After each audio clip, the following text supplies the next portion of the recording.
Nahmaduhu wa nasta'inuhu wa nastaghfiruh wa na'udzu billahi min syururi anfusina wa sayyiati a'malina may yahdihillahu fala mudilla lahu wa may yudlil fala hadiyalah. Asyhadu an la ilaha illallah wahdahu la syarikalah wa asyhadu anna Muhammadan abduhu wa rasuluhu ma ba'du. Baik, sekarang kita lanjutkan pelajaran nahwu lanjutan ke bagian mustasna ya. Poin yang pertama, mustasna adalah isim mansub yang terletak setelah salah satu alat dari alat istisna ya. Di sini disebut alat, sebagiannya itu huruf, sebagiannya isim, ada juga yang fiil.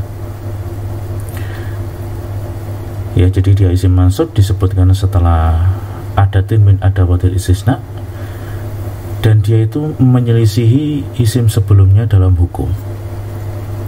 Contohnya hadara ar-rijalu ila zaidan, telah hadir laki-laki itu para laki-laki kecuali Zaid. Nah, di sini Zaid adalah isim mansub yang terletak setelah alat istisna berupa huruf illa, dan dia itu menyelisihi hukum dari isim sebelumnya ya.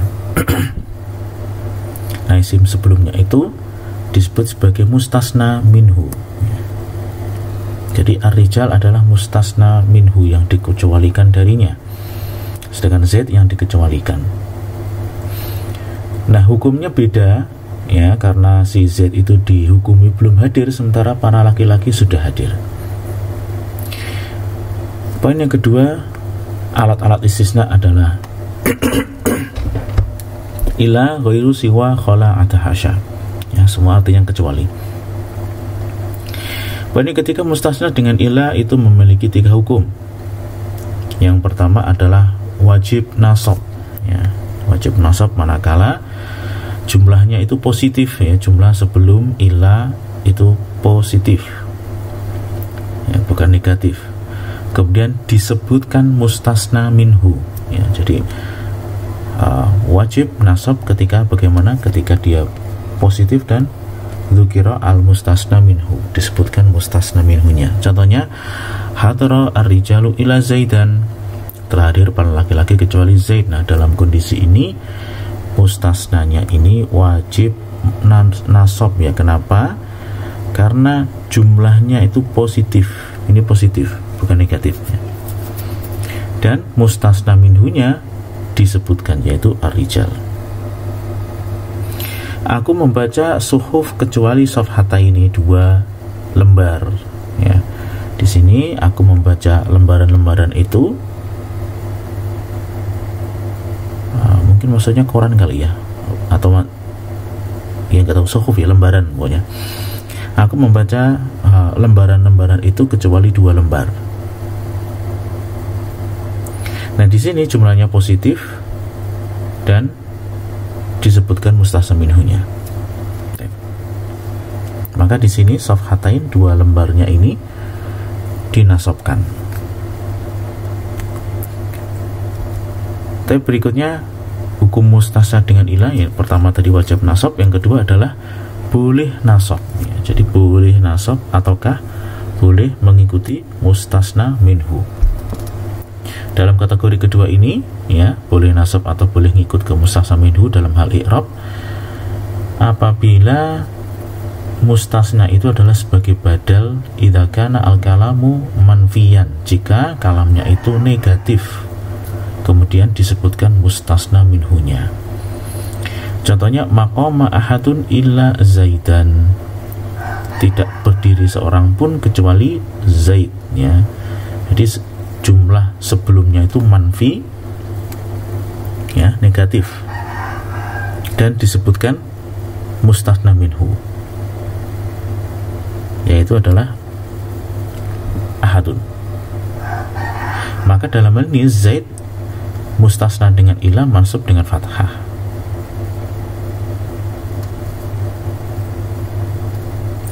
Atau boleh juga au maqama ahadun illa zaidun ya, Zaid itu dihukumi sebagai fa'il marfu' dengan dhammah.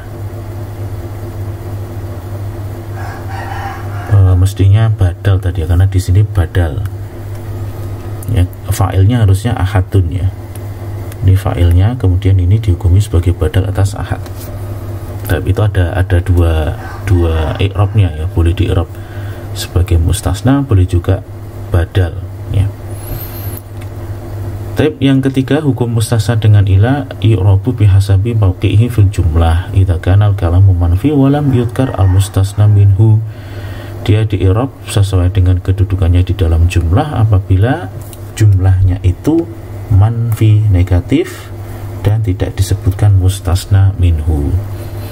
Contohnya, maqama illa zaidun, tidaklah berdiri kecuali zaid, maka jumlah sebelum ila ini enggak lengkap, tidak disebutkan mustasna minhunya, dan dia negatif, maka dalam hal ini dia mengikuti yang hilang, yaitu mustasna minhu tadi, maqama.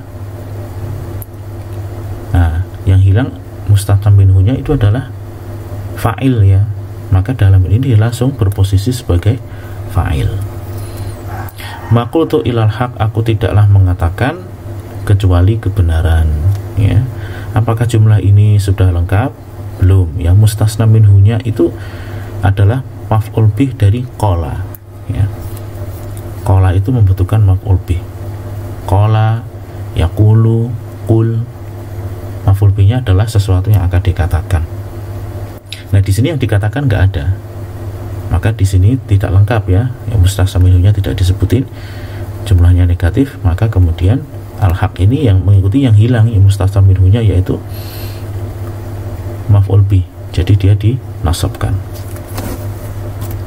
Tapi itu perincian hukum mustasna dengan ilah. Sedangkan ghairu dan siwa, maka isim yang terletak setelah ghairu dan siwa itu selalu majrur, jadi gampang. Bi'tibarihi mudhofan ilaihi, dianggap sebagai mudhof ilaih ya. Jadi i'rab ghairu dan mustasna ghairu dan siwa itu gampang, yaitu selalu majrur. Nah, yang jadi pembicaraan di sini adalah amma lafdhu ghairi wa siwa, sedangkan dua lafadz ghairu dan siwa itu sendiri, maka di sini dia mengambil hukum mustasna dengan ilah dalam i'rab. Ya, jadi yang akan menjadi pembahasan adalah ghairnya itu dibaca ghairu, ghaira, atau ghairi mungkin ya. Ghairu, ghaira, siwa, sedangkan siwa karena dia adalah isim maksur maka tetap dibaca siwa. Nah, jadi masalah itu i'rabnya ghairu dan siwa itu apa? Maka di sini ghairu dan siwa itu mengikuti hukum mustasna dengan ilah, yaitu yang ada di sini tadi, ada tiga ini ya. Ini 1, 2, 3 ya. Contohnya, qama ar-rijalu ghaira zaidin ya, berdiri para laki-laki itu kecuali Zaid ya. Kita ingat pertama, mustasna dengan ghairu dan siwa pasti majrur, dianggap sebagai mudhof ilaih. Nah, sekarang tinggal kita tentukan ghair itu apa, ghairu, ghaira. Nah, di situ i'rabnya sesuai dengan mustasna dengan ilah. Kalau dengan ilah ini kan dilihat di sini, ini jumlahnya positif dan disebutkan mustasna minhu, maka di sini wajib nasab. Maka ghair dibaca ghaira ya, seperti itu. Qama ar-rijalu ghaira zaidin. Kemudian maqama ghairu zaidin, tidaklah berdiri kecuali Zaid. Maqama ini manfi, negatif, dan tidak disebutkan mustasna minhu, maka ghairnya adalah i'rabnya mengikuti yang hilang, mustasna minhu yang belum ada ya, yaitu adalah fa'il ya. Maqama ghairu zaidin, tidak berdiri selain Zaid, maka ghairu dianggap sebagai fa'il marfu dengan dhammah. Tapi yang kelima, mustasna dengan khala atau hasya. Mustasna dengan khala atau hasya itu memiliki dua hukum.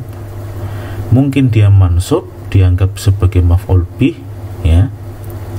Pertama apa? Mansub, dianggap sebagai maf'ul bih ya. Maka dalam opsi yang pertama ini, maka khala atau dan hasya itu dianggap sebagai fi'il madhi ya. Karena khala atau hasya itu nanti kita akan bahas bahwasanya khala atau hasya itu mungkin dianggap sebagai fi'il madhi atau mungkin juga dianggap sebagai mirip seperti huruf jar ya. Kalau opsi yang pertama ini adalah mansub dengan menganggap bahwasanya khala'ata hasya itu adalah fi'il madhi ya. Adat atau iratu ada ta'iratan, telah kembali seluruh pesawat ya, pesawat-pesawat kecuali satu pesawat saja.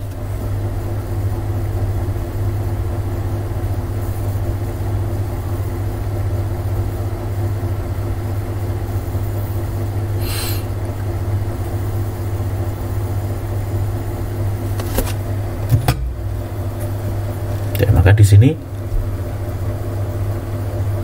kalau kita lihat ya, ada setelah ada adalah ta'iratan ya, jadi dia dimansubkan. Kenapa? Dengan menganggap ini adalah sebagai fi'il.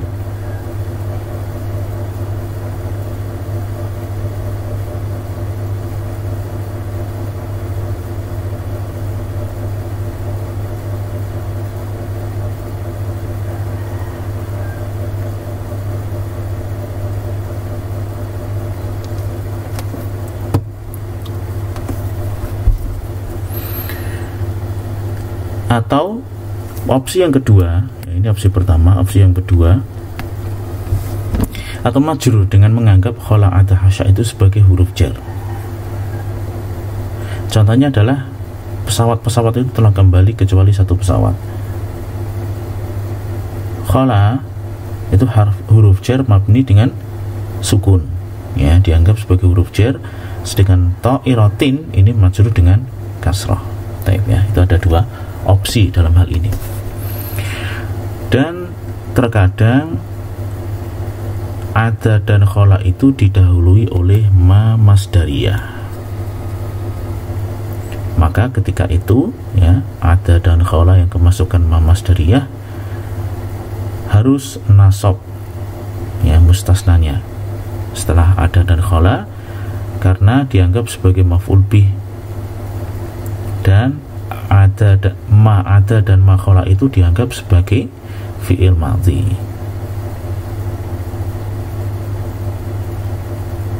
ya. Contohnya ala kullu syai'in ma khalallaha batilun, segala sesuatu selain Allah batil ya, mungkin maksudnya sesembahan kali ya, karena di sini mungkin kurang jelas. Mungkin segala sesuatu sesembahan selain Allah maka dia batil. Nah, sebelum khala kemasukan ma, dalam hal ini lafdz jalala Allah wajib dinasabkan.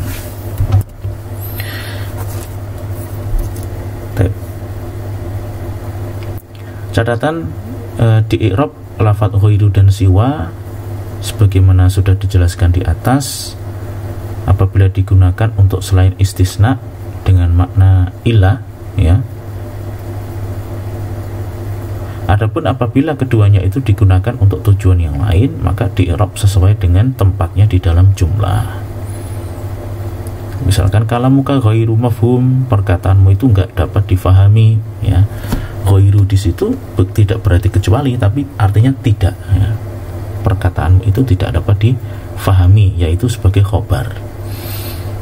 Poin yang kedua, dan mungkin disambungkan ala ta'rif al ya, ada al pada lafadz ghair, maka kita katakan al ghair ya, dan dia bermakna tarfu asalis, pihak ketiga.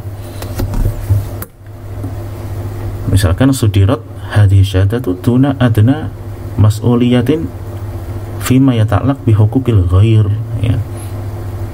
Syahadah ini dikeluarkan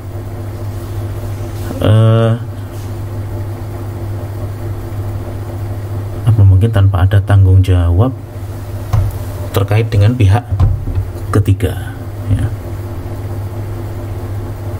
Maka al-ghair di sini berarti pihak ketiga ya, mudhaf ilaih majrur dengan kasrah. Tapi demikian kita bahas. Subhanakallahumma wa bihamdika asyhadu an la ilaha illa anta astaghfiruka wa atubu